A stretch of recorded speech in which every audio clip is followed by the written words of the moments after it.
Hey YouTube, you have Leonard here, bringing guys and gals a Kono Oto Tomare. We're doing a review, and this will actually be the final review. I'm currently on chapter number 79, so I'm a little bit ahead of where these three arcs kind of end, but I want to just again give a very brief overview of what has taken place in these three mini arcs. We've had a lot of content. Most importantly, when we look at the early parts of this arc, we see the recruitment of these new students. So it's a new school year, it's April in Japan. So now the Koto Club is trying to recruit new members. And it's kind of funny because like Sanae, Mitsu, and then Kota, they're all just like, oh, we're gonna have all these like young women joining, this and that, it'll be great, finally some women. And in the end, the two new members who end up joining actually end up being two guys. So we get introduced to Yoshinaga and then also to Momoya. These are the two guys who will be joining the Koto Club, but they are not without their problems. Momoya specifically, who the first part of this arc really focuses on, is someone who is not a shut-in per se, but he's very shy. He has very long hair that covers one of his eyes. You can't really see his eyes all that well. He has a bit more of a feminine appearance, I guess is the best way you can describe him. And what ends up happening is the fact that he's just very meek. He's shy, he's soft-spoken, but he plays a very strong Koto. We find out that the reason why he plays the Koto very loud, in part has to do with the fact that his grandfather was a Koto player. And specifically, when he would play, he used a different style of Koto playing, where it required thicker strings and thus thicker nails, the things they used to pluck the Koto. So his sound is very, very loud, and it throws everybody off initially, like how loud this boy actually plays. What's interesting about Yoshinaga is the fact that Chika is going to be the one who will instruct him, and then after Kota is going to instruct Momoya. Momoya being this new character who was also joining the club, who comes off as more perfect, kind of a playboy, doesn't have much to say, but hides behind a fake smile facade. We'll get to Momoya later because there's a lot with him throughout these three arcs. But Yoshinaga's story, he ends up becoming very afraid of Chika. He joined the club because he heard their performance at preliminaries. He then after saw them again when they were performing at the New Year's Eve concert in the mall. He's in love with the sound that Chika's able to make. It's such a warm, inviting sound. But then he learns from his classmates who went to Chika's middle school that Chika, based on the rumors, those stupid rumors, that Chika had attacked his grandfather and was the reason why his grandfather died. This is something that hits very hard for Yoshinaga because we learned through backstory that he loved his grandfather who also passed away. In fact, Yoshinaga was someone who was often bullied as a child. These group of boys, three in particular, would always go around and they would bully him, they'd make fun of him. And he isolated himself because he didn't want to be a bother. The only place he found refuge was through means of his grandfather who would play Koto with him. Kids find out that he's playing Koto with his grandfather, they make fun of him. Yoshinaga says, I would never play a stupid thing. His grandfather overhears, and of course his grandfather understood, he didn't care. But at the end of the day, Yoshinaga felt a level of guilt and betrayal that the one place he held sacred, he attacked. He hurt his grandfather, he felt, he ran away. And then afterwards, sadly, his grandfather gets into an accident, and that's it. He never gets an opportunity to really speak with his grandfather again. And it's sad. It's really sad. And what makes it worse is the fact that when I think back on this arc is that Chika is the worst match for him initially anyway because of this. Because he cares so much about his grandfather, then he hears these rumors, he doesn't want to learn from Chika. He's afraid of him. And it's sad. I think Yoshinaga was wrong, of course, because I know Chika's background. But just assuming we didn't know this and we believe the rumors, it's very understandable why he was acting this way. But what's great about Yoshinaga is the fact that similar to Hotsuki and all these other people, because remember, Hotsuki was like literally the same way, just believed all these baseless rumors and would say hurtful things about Chika. And in the end, Yoshinaga did the same thing and tried to push Chika away. The difference? Hotsuki confronted Chika and Chika didn't run away as it relates to Yoshinaga after he got a talking to from Hotsuki. So he sticks by him, he tries to teach him, and it's like smother of kindness kind of concept. Wrote notes for Yoshinaga to help him improve, kept doing all these things to help him to grow better, to get stronger, that he can always approach him. In the end, he wins Yoshinaga over, realizes that these rumors have to be baseless, because at the end of the day, a person who is this kind and doing all this stuff, He wouldn't do something to his grandfather. And then once they reconcile and he learns the truth of the situation and he truly ends up appreciating Chika, it was like he becomes like a little brother. Like it's so cute throughout the arcs. Like he doesn't want to deviate from Chika's side. He's always like if Chika's over here, like he's like all up on it. He's like all up on him, just like it's nice. It's beautiful. He's like a little brother and it's cute. He looks at Chika as like an older brother, someone he can be around, someone who's dependable, someone who's cool. I really love their dynamic. But now we get to Momoya. Momoya is a whole lover ball of whatever. For where I am currently right now, I'm still unsure. I'm undecided. I'm undecided how I feel about Momoya, and I can tell that the mangaka is going to make it Amyu Sensei that I'm going to end up loving him. But right now, I'm on the fence because he comes off as somebody who, again, playboy, this and that. But we kind of find out through means of these auditions that they're doing, Yoshinaga is not that good to Koto. I'm just saying, he can play, but he's not that good. Momoya is a drummer by trade, but he has an instinctive understanding of music, and specifically rhythm. So when it comes to the Koto, once he sees something taking place, he's able to mimic it. He's not perfect, but he's very, very good. It's to the point where in the later arcs, as we read through the camp, among other stuff, that the Koto Club actually to some degree will start to rely on him a lot more because they realize that his understanding as a musician is better than theirs, and they may be senpais, but Momo's actually very helpful. But what's the fatal flaw of Momo? He can only come to the club 4 days a week after school. He's very, very set on that. I don't fully understand why. I'm assuming based on some things I've read that's probably related to the fact that maybe he has some family issues going on, maybe he needs the money. But a big part of this at the end of the day is the fact that he's very distant. He lives in his own world and he doesn't want to deviate from it. We get a flashback from Momoya where it highlights him with a couple of friends. Or I shouldn't say friends, I take it back, bandmates.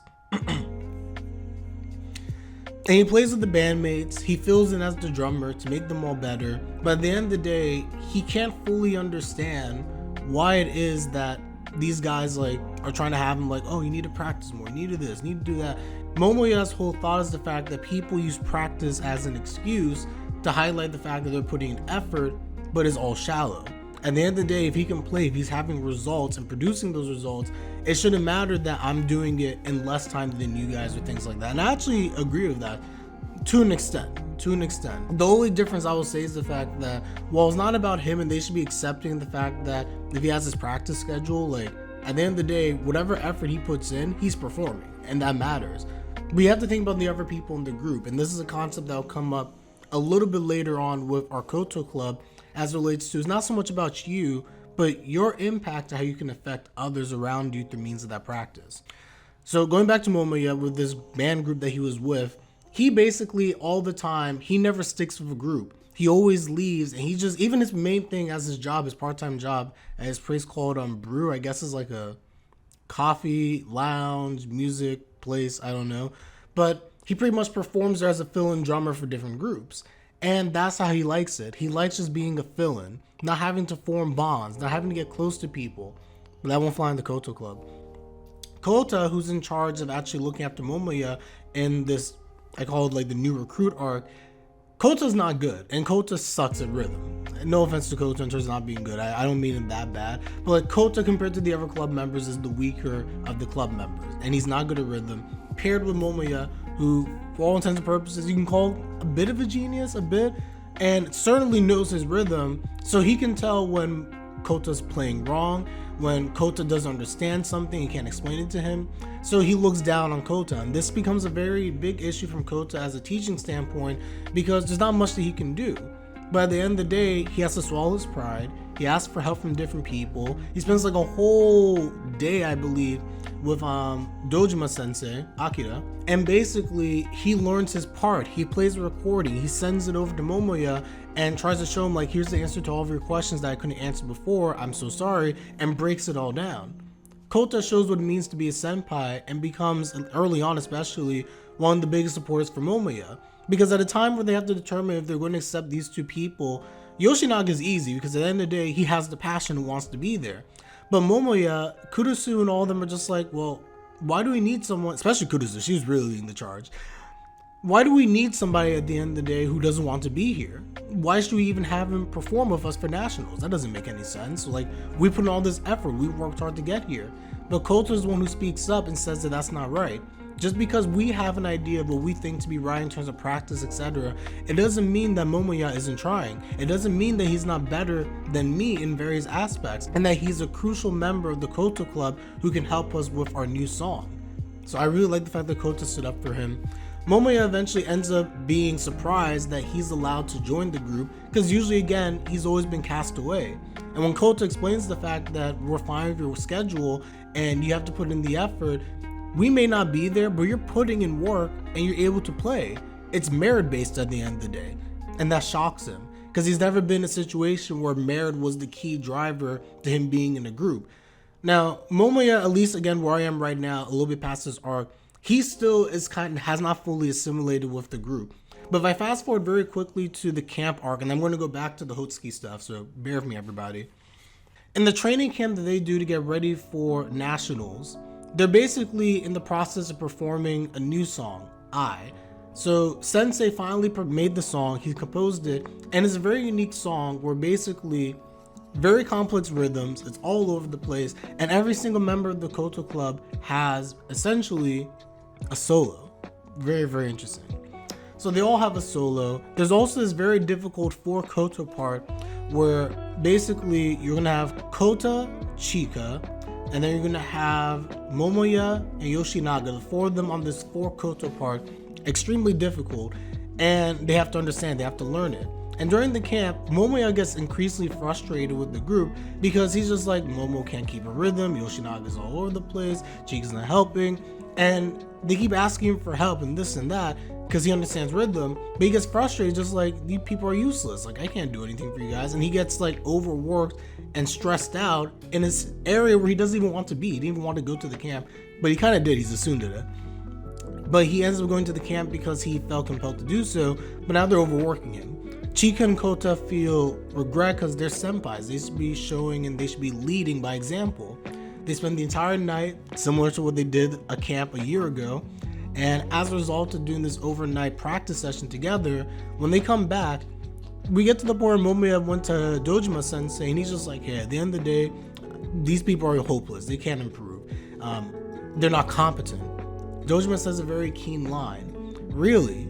I don't think that they can't be that incompetent given they got all the way to nationals taking a group, a Koto Club, that was on the brink of disbandment, which is true.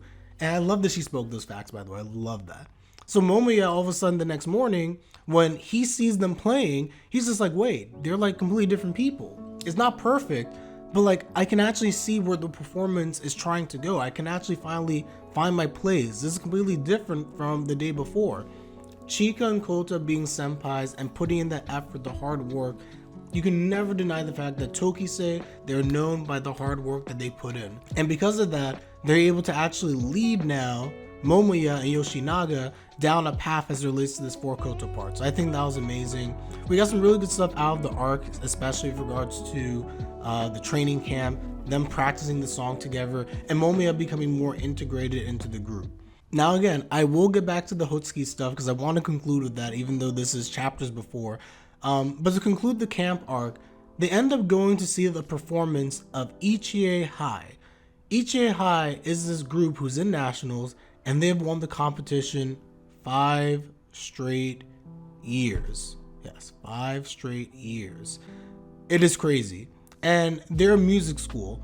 They're a school that's literally dedicated to these children who all they do, breathe, sleep, eat, is music. Well, I hope they're not actually eating music, but they've won again the competition 5 straight times, and they're doing a performance, and the Koto Club goes to see their performance that they're having, and it was amazing. With Tokise, it's really interesting because when they play, it's like they all band together. Their emotions, their feelings, they all come together, and it makes a very cohesive and beautiful performance.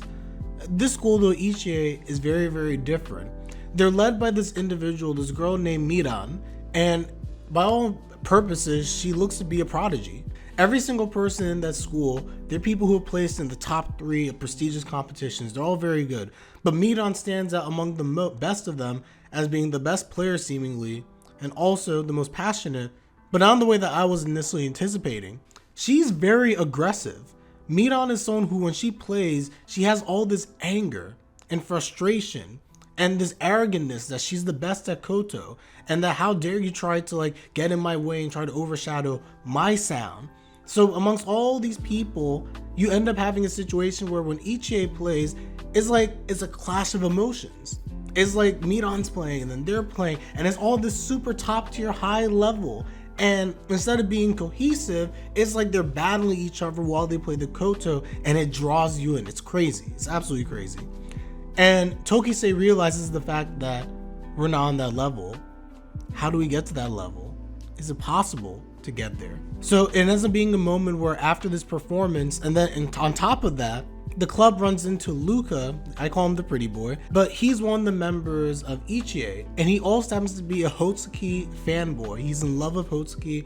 He's always appreciated her music.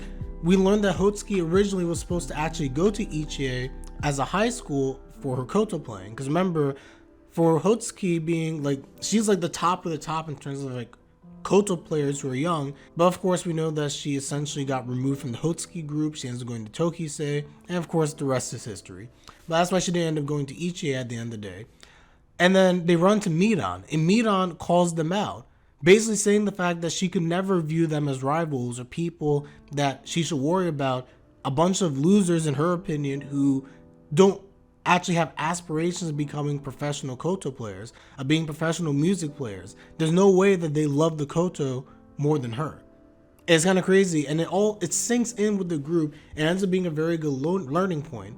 The fact that, yeah, we're playing against people who their goal and aspiration is to become a professional player. They've lived with music. They perhaps lived with the Koto for all of their life.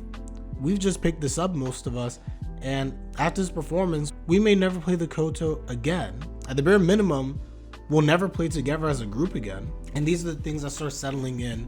And I think because of that, the camp arc ends up being something where the Koto Club realizes the distance between them and Ichiei, and that there has to be a way for them to kind of make up the gap, so to speak. So I think that's interesting. So finally, just doubling back, I want to go to the Hotsuki arc because of everything that I read, that was my favorite portion of what I was reading, because, you know, I love Hotsuki, of course. And it was so cool, the fact that it was like, this performance that she was going to give was like a celebration of everything that Hotsuki has been through. This whole story arc of her mother seemingly hating her, of the stuff with Dojima sensei, all of that conflict, all of that drama finally being resolved. Hotsuki's back home, where she belongs. She's happy. Her relationship with her mother seems honestly like a very nice person now that all of this like BS is over. And it's like she's changed. Hotsuki literally changed her mother and brought her back to the way that she used to be before all the pressures of the group got to her, and feeling as if she needed to guide Hotsuki and do all this other BS and nonsense. Now she just supports her, realizing that her daughter is more than capable, and there's not much that she needs to do. She just has to continue to keep her steady and show her love. I love it. I absolutely love it. So this is going to be a celebration of Hotsuki being reestablished, reintegrated into the Hotsuki group. This is her return concert, so to speak. Because of the politics that are involved with this whole Koto membership, the Hotsuki group, etc., there are many people who are looking down at Hotsuki, who think that she's not that great. And it's interesting because we first get the sense that something is going to be taking place because of Kazusa, the girl from Himesaka. So she runs into Chika on the train. She's being harassed by like this perverted man, trash. And Chika scares him off, like good man that he is. They have a conversation. He protected her. He stayed with her for a while, and then he was late to school. At least all these crazy rumors. It's kind of funny. And then after, Hotsuki gets kind of jealous, and I was just like, but basically, we learned through Misa's interaction that something's going on with Hotsuki. We eventually realized it's going to be a concert, but she was afraid to tell her friends because at the end of the day, she felt, if I tell them, like, will I just be bothering them? This is really my issue, and like they're not going to care. And she's nervous and she's shy. Let's be real. When Chika ends up finding out about the fact that she's having this performance, and she tells him in the end, like the day before, then afterwards, he's like, you should probably tell the rest of the club members, like, they would love to go if they could. And even if they can't, they'd feel awful knowing that they weren't at least even given the option. So she tells them, everyone's like busy and this and that. But in the end, they all managed to make it, with the exception of Sane, Mitsu, and Koto. They couldn't make it because of other obligations, but they come at the very end to congratulate her nonetheless. In the process of this arc, Chika gets all dressed up because of his aunt. Misaki makes him dress up. He gets like a flower present for Hotsuki, and he gets this really, really beautiful flower for her that, in his opinion, after he gets like talks to the florist, embodies this cool but beautiful essence of Hotsuki. He gets her this flower, he presents it to her at the performance, and like, oh man, like Hotsuki was happy. Her mother's just like, oh, Ada, oh. And it was just like, let's go. It was such a good moment when he gave her the flower. And you can tell that this is going to be something that she's going to treasure. It was just amazing. I absolutely love that scene. He was there for her. He tried to defend her at one point. These people were talking bad about her. But like, again, Kazusa was just like, hey, don't get involved in the politics of this. Don't ruin the efforts that Hotsuki's making by ignoring them and dazzling with her Koto play. It was just a good moment all around. I really, really enjoyed this arc. It was mini, but it was great. Again, a celebration of everything that Hotsuki has done. Now, I can't forget this, and oddly enough, this is where I will end it. But I completely forgot about the Kurusu and Kurata stuff because it's been a little while. But that was also because, you know, I'm a Kurusu and Kurata, like, that's my ship. That's my ship that I rock with. I love the two of them. They have this moment where, like, she comes back to Kurata's house, and it's almost like you're bringing like a girlfriend over. Like, that's the best way I can describe it. Like, she meets the family, she has lunch with them. It's a really nice moment. They're supposed to be looking at venues for they're going to go for the camp, because again, that'd be the next arc afterwards. So they're working together on this. But it was so cute because Kurusu's viewing this kind of like a date, but she doesn't want to say it, and she got herself like all dressed up for it. She was dressed, of course, for Hotsuki stuff as well, but realistically, she was really dressed up, I believe, because of the date with Kurata. And Kurata thought that she was beautiful. And he actually at one point said, he's like, you look cute. And he didn't know if those were the right words to say, but she just starts blushing. It was, I love it. I love it. And the most based moment of the whole entire thing was when, is it Takeru? I'm sorry if I messed that up. I don't have my notes in front of me for his name. But Kurata's younger brother walks in, and he's just like, are you my brother's girlfriend? Do you like my brother? And like, she tries to deny it, but our boy is just like, he's too perceptive. He looks right through that. He's like, I see. My brother's very lucky, and they also highlight that he has good taste and all sort of stuff, and he just moves on.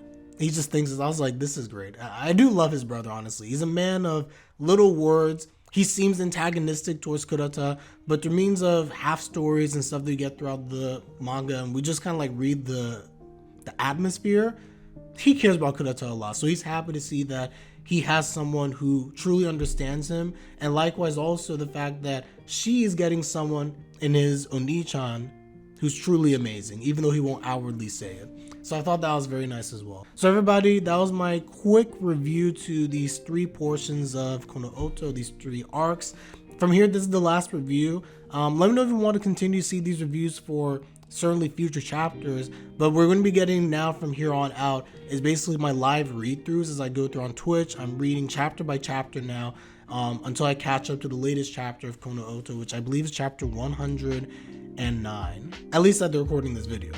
So that, everyone, let me know your thoughts in the comment section down below. Like the video if you like the video, subscribe if you like my content. It is greatly appreciated as always. And with that, I'm Leonard and I'm out. Take care, everybody. Peace.